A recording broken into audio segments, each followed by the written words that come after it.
Fala, meu aluno, voltamos para mais um bloquinho aqui no Carga Máxima Educação Fiscal para você, futuro servidor da Cefaz Pernambuco. Vamos dar continuidade às questões referentes ao tema tributos de competência ou impostos de competência da União Federal, tá bom? Vamos agora resolver a questão de número 4, pessoal. Olha só, questão 4, ela fala assim, uma questão que trata sobre o imposto de renda. Imposto de renda. O imposto de renda à pessoa física, letra A, tem lançamento por declaração, na medida em que o fisco só passa a exigir o crédito tributário decorrente do imposto de renda após a apresentação pelo contribuinte da declaração anual de ajuste. Pessoal, eu falei para vocês que, embora tenhamos a declaração anual de ajuste para fins de conhecimento do fisco, o imposto de renda, ele é um tributo, tá bom?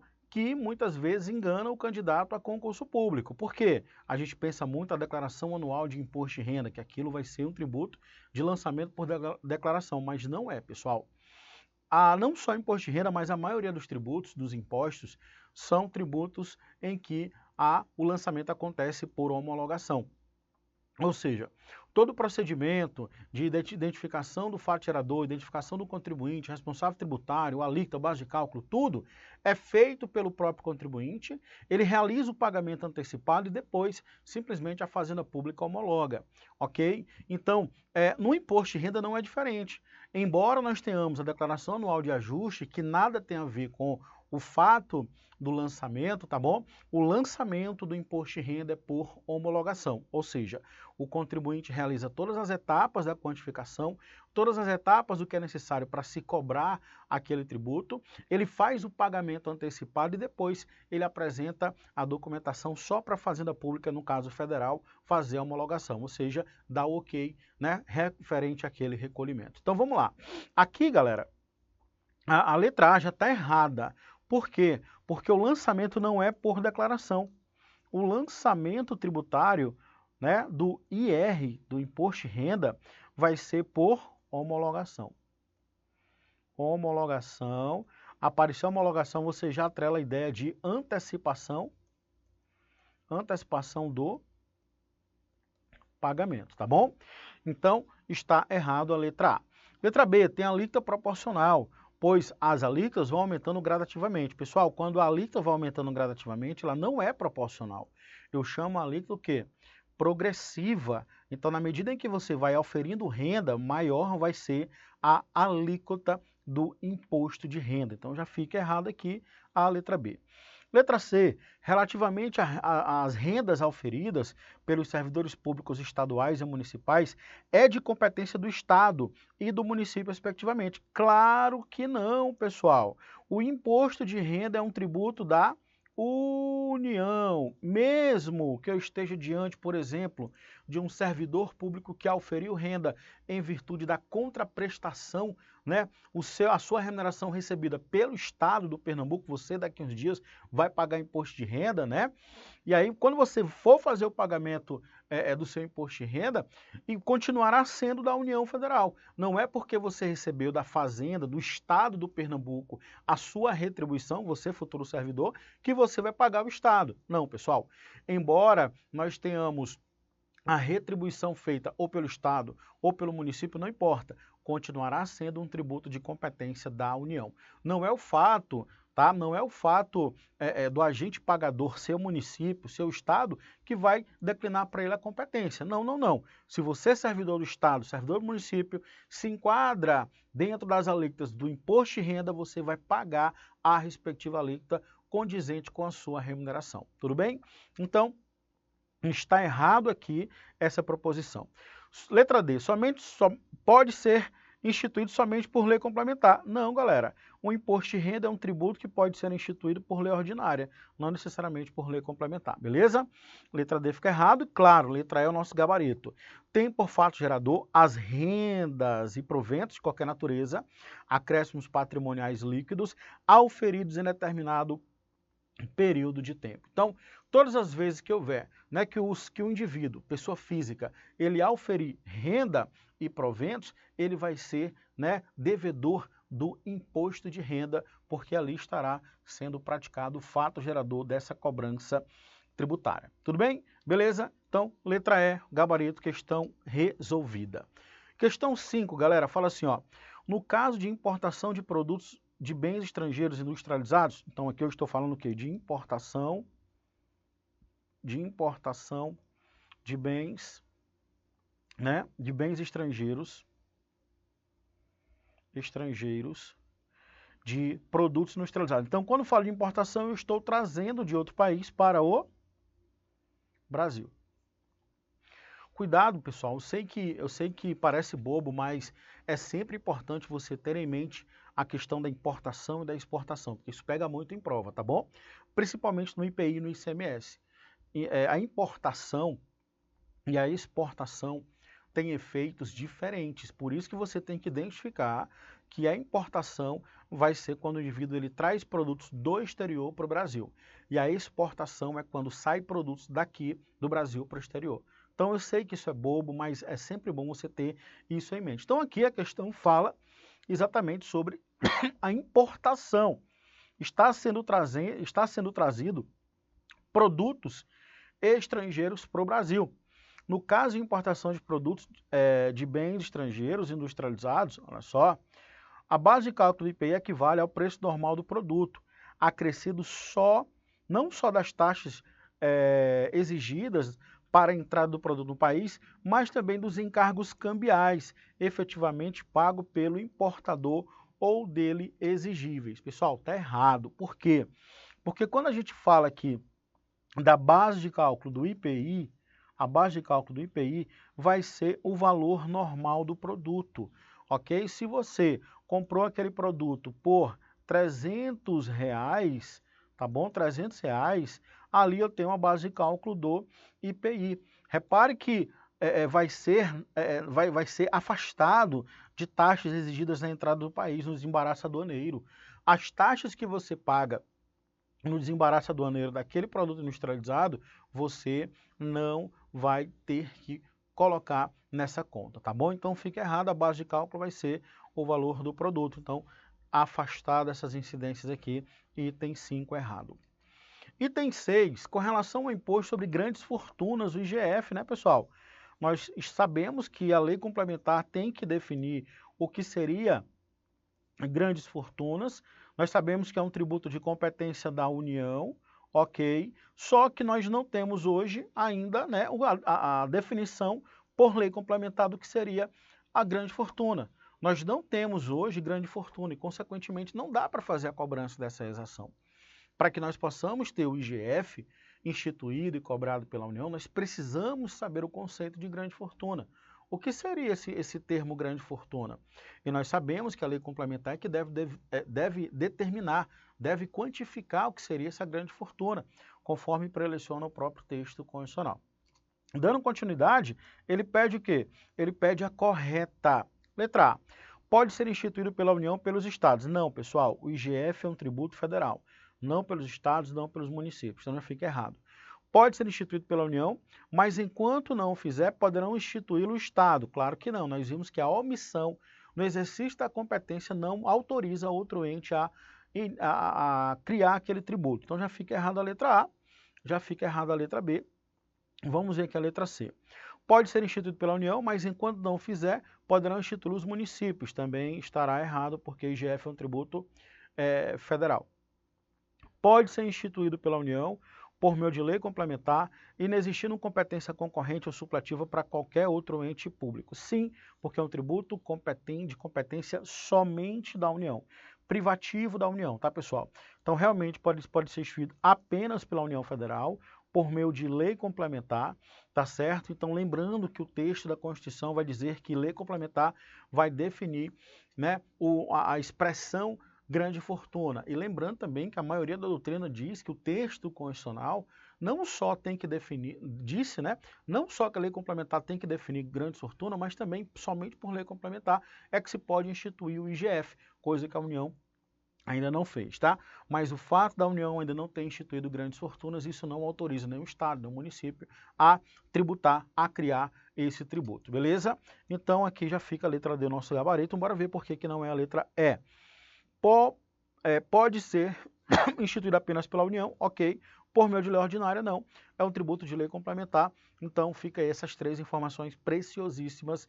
Letra E está errada, gabarito vai ser a letra D de dado. Então, vamos relembrar? O IGF é um tributo que deve ser instituído somente por lei complementar pela União Federal.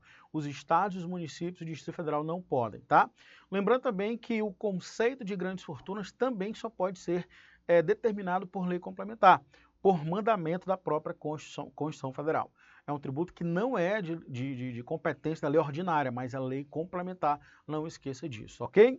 Então, letra D, o nosso gabarito, vamos agora resolver a questão de número 7. Fala assim, a respeito dos impostos sobre produtos industrializados, é correto afirmar, com base na Constituição Federal, que, questãozinha de IPI, pessoal, terá majorado seu impacto na aquisição do exterior de bens de capital. Ele pede o quê? Ele pede a alternativa correta. Terá majorado seu impacto, não terá majorado seu impacto na aquisição do exterior de bens de capital pelo contribuinte. Claro que não. Não é porque eu estou trazendo do exterior que eu vou ter que pagar mais. Então, já fica errado aqui a letra A. Será progressivo e terá seus alíquotas fixados de forma a desestimular a manutenção de plantas industriais improdutivas. Nada a ver, tá? Tá errado aqui. Aqui está fora também, né, a letra B de bola.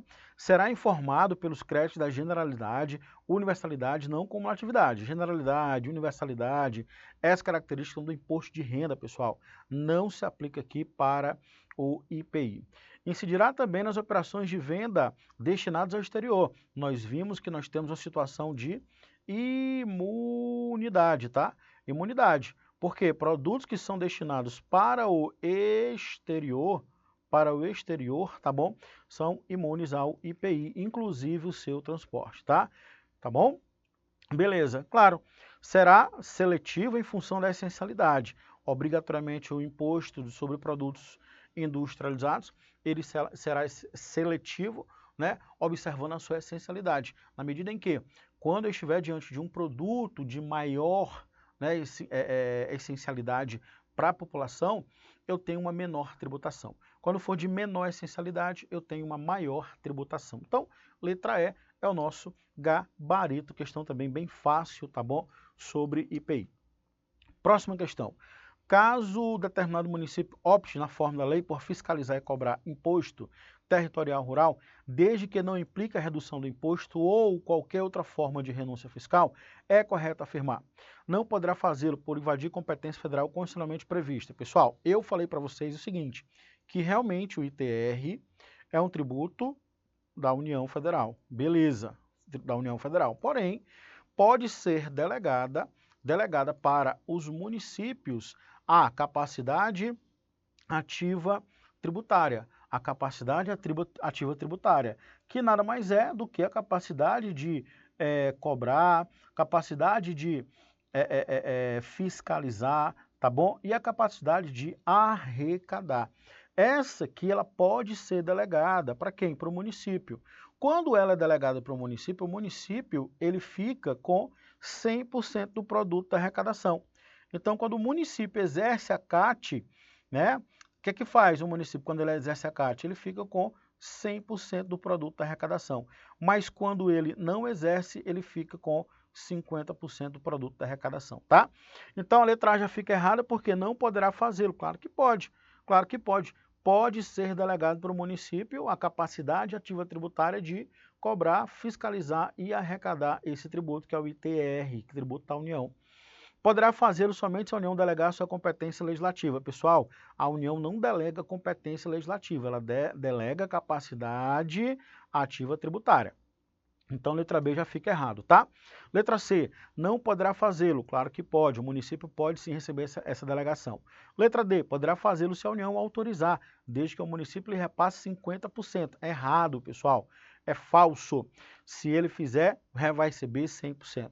Poderá fazê-lo, né? Caso em que terá direito à totalidade dos valores a título do imposto, a arrecadar.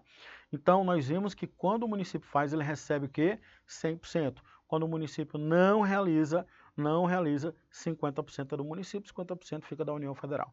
Beleza, então, letra E, gabarito da nossa questão, fique muito esperto com relação ao ITR, bem fácil também. Questão 9, antes da questão 9, só para a gente sedimentar o entendimento aqui do ITR. TR continua sendo de competência da União Federal. A União tem competência de instituir o imposto territorial rural. Só que o município, quando ele recebe a delegação da competência ativa tributária, que é aquela competência referente a cobrar, a arrecadar e a fiscalizar o ITR, que continua sendo da União Federal, ele recebe 100%, a totalidade do produto da arrecadação. Todavia, se o município não fizer essa cobrança, ele não quiser, não tiver interesse ou não tiver estrutura para receber a capacidade ativa tributária, o ITR ele vai ficar 50% para o município e 50% para a União Federal. Vai ter esse rateio de 50%, beleza? Tranquilo? E a competência da União é indelegável, sempre vai ser da União. O que ele delega vai ser somente a CAT. Bacana? Questão de número 9 fala assim: o imposto de competência da União, cujo fato gerador então, imposto de competência da União. Então, a questão aqui vai ser pelo menos naqueles 7 que nós já estudamos, né? O II, o IE, o IPI, o IOF, o IGF, o IGF e o ITR e o IR, tá bom? Esses são 7. A questão vai ser um deles, que já te deu aqui pra gente, né? O imposto de competência da União, cujo fato gerador é a aquisição da disponibilidade econômica ou jurídica de renda. Aquisição, estou recebendo a disponibilidade econômica ou jurídica de renda, assim entendido como produto do capital, produto do trabalho, da combinação de ambos, e de proventos de qualquer natureza. Assim entendidos, acréscimos patrimoniais não compreendidos anterior é o imposto sobre bens de capital e renda. Pessoal, e aí? Claro que vai ser um imposto de renda, vai ser um imposto sobre a renda, proventos de qualquer natureza, é o imposto de renda, o ITR, tá bom? Beleza? Então o gabarito da questão foi aqui o ITR, questão tranquila. Sobre produtos e circulação? Não, pessoal. Imposto sobre operações financeiras? Claro que não é a situação de IOF. Imposto sobre transmissão intervivos? Não, transmissão intervivos vai ser o ITBI, é municipal, né? Então, aqui não tem, né, essa primeira, o gabarito vai ser a letra C. Excelente questão. Questão 10. A Procuradoria-Geral do município de João Pessoa foi consultada a respeito da possibilidade de se aumentar a receita orçamentária decorrente do imposto territorial rural. Beleza. Em relação à situação hipotética e ao referido tributo, é correto afirmar que, de acordo com a Constituição Federal, o município deverá oferir a totalidade do produto da arrecadação se optar por promover a cobrança e a fiscalização. Pessoal, eu acabei de falar isso aqui para vocês, tá? Mais uma vez aqui é cobrado uma questão de ITR na cobrança do município. ITR é um tributo federal, é um tributo de competência da União Federal, todavia poderá ser delegada a capacidade ativa tributária, que é a capacidade condizente em fiscalizar, arrecadar e também recolher, fazer o recolhimento arrecadatório e cobrar esses tributos. O município, quando faz isso, ele recebe totalidade, 100%, que é o gabarito da questão. Quando ele opta por não fazer, por não ter estrutura, então porque não tem interesse, 50% é do município, tá bom? Então aqui, ó, deverá oferir a totalidade, ou seja, 100%, nem sempre vai aparecer 100% na sua prova, tá? Aqui apareceu, por exemplo, a totalidade do produto da arrecadação. Se optar por promover a cobrança, é a sua cobrança de fiscalização. Então, letra A, o gabarito. Não poderá fazer a cobrança, nós sabemos que pode. Poderá deferir ao Estado, ao Estadão, é ao município. Poderá aumentar o líquido por lei? Claro que não, pessoal. Aumentar a líquido do ITR, aumentar a letra do ITR, como o tributo é da União, somente a União pode fazer isso, tá bom? Somente a União. Poderá instituir renúncia fiscal, nós vimos que renúncia fiscal não pode, só quem pode instituir renúncia fiscal vai ser o dono do imposto, que no caso é a União. Letra A, o gabarito da nossa questão, tá? Questão 11, de acordo, né? Questão 11, aliás, para a ocorrência do fato gerador do imposto de importação de produtos estrangeiros, é necessário que o bem seja incorporado à economia interna, pessoal. E aí? É necessário que o bem seja incorporado à economia interna, perfeito, para que gere, né, o fato gerador do imposto sobre a importação, importar e eu trazer de fora para o Brasil, ele tem, obviamente, que estar incorporado na economia interna. Ok? Então, aqui eu tenho perfeitamente correto o item 11, questão 11. Questão 12. O imóvel localizado na área urbana de determinado município é utilizado por seu proprietário comprovadamente para o exercício exclusivo da atividade agrícola e pecuária. Então, o imóvel realizado, olha só, o imóvel realizado na área urbana, que a priori iria incidir, né, o IPTU, a priori, se o imóvel está na zona urbana, lembra que nós trabalhamos aqui do IPTU? Nós falamos que o IPTU, para que efetivamente possa ser considerado zona urbana, tem que ter pelo menos 2 beneficiamentos. Pelo menos 2 beneficiamentos previstos lá no CTN, né? Então, o imóvel situado na zona urbana, claro, vai incidir IPTU. Agora, quando esse imóvel ele tiver sendo exercido nele uma atividade exclusiva de agricultura, né, atividade agrícola ou pecuária, claro que nós sabemos que é cabível o ITR, nós vimos isso aqui. Então vamos lá, esse imóvel está situado onde? Na zona urbana, ok? Ele é utilizado pelo seu proprietário comprovadamente para o exercício exclusivo, não se faz outra coisa, a não ser atividade agrícola e pecuária. Claro, pessoal, que é cabível apenas a cobrança do ITR por expressa previsão legal, uma vez que o imóvel é utilizado para exploração agrícola e pecuária. Professor, não é o IPTU? Não, não é o IPTU não. Por quê? Porque nós temos esse desdobramento que você vai ter que guardar. Embora o imóvel esteja situado na zona urbana, a destinação dele está sendo para atividades agrícolas, atividade pecuária, a criação de animais, o cultivo de algum tipo de legume, alguma planta, não importa, tá bom? Ele está explorando exclusivamente aquilo, vai incidir o ITR, o Imposto Territorial Rural, embora seja, né, dentro da zona urbana. Beleza? Claro, letra A é o nosso gabarito. Aí nós temos aqui uma situação que muita gente poderia marcar, né? IPTU e o ITR. Não, não, não. Os dois não podem, tá, pessoal? Então aqui seria bitributação. Os dois não podem. Embora sejam devidos, os dois tributos não poderão ser cobrados cumulativamente, pois ambos incidem sobre o mesmo bem, devendo ser aplicado o princípio da não cumulatividade. O contribuinte terá direito a descontar o valor do IPTU devido, nada a ver, porque incide direto é o ITR. Somente é cabível cobrança de IPTU, não é cabível cobrança de IPTU, porque, claro, nós sabemos que o tributo aqui vai ser o ITR. Letra A, o nosso gabarito, marque aí. Vamos aqui à próxima questão. O imposto sobre produtos industrializados, além de não ser cumulativo, tá, será progressivo, em função da sua essencialidade. Pessoal, cuidado, não é progressivo, tá bom? Quando eu falo em essencialidade, eu falo de seletivo. Ó a pegadinha aí, ó. Progressivo é quando eu tenho um aumento de alíquota. É quando eu tenho um aumento de alíquota, tá bom? Por exemplo, a alíquota de um determinado tributo, ele está aqui 1%. Se aumentar o salário, 2%. Aumentou mais 3%. Aqui eu tenho uma progressividade, tá, pessoal? Coisa que não é o IPI. O IPI é totalmente diferente disso aqui. O IPI é quanto mais for essencial, menor vai ser a tributação.